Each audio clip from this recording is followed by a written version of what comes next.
Confusing verbs or words. Çaşdırıcı fe'lər və ya sözlər. Biz ingilis dilində yuxarı siniflərin dərsliyində əsasən rast gəlirik bu tip çalışmalara və yaxud da qaydaya.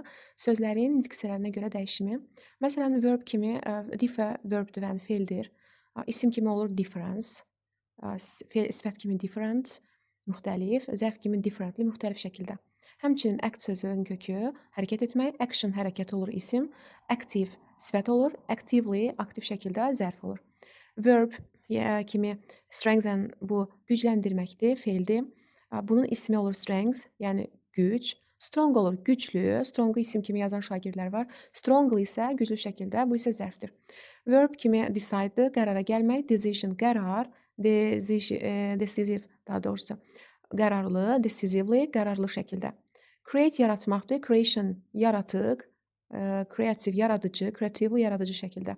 Və burada confusing wordslər var, çaşdırıcı sözlər. Expect gözləməkdir, accept başqa savayı.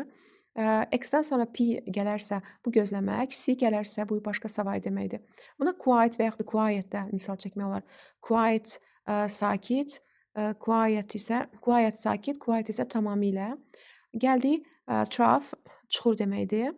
Throughout bu başdan sona, through atmaq, yəni fırlatmaq, tough sərt güclü, through detallı, though baxmayaraq ki, thought düşündü, thinking keçmiş zaman forması və through içində.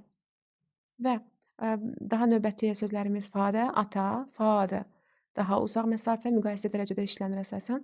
Further əlavə, məsələn further information, əlavə məlumat. Further isə lələk deməkdir.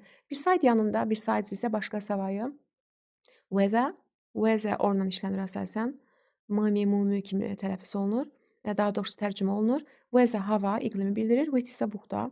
Piece parça hissə, amma peace isə sülh deməkdir. Və sözlərin mənasını, tərcüməsini bilmək, qarışdırmamaq çox önəmlidir və daha çox fe'llərimiz var.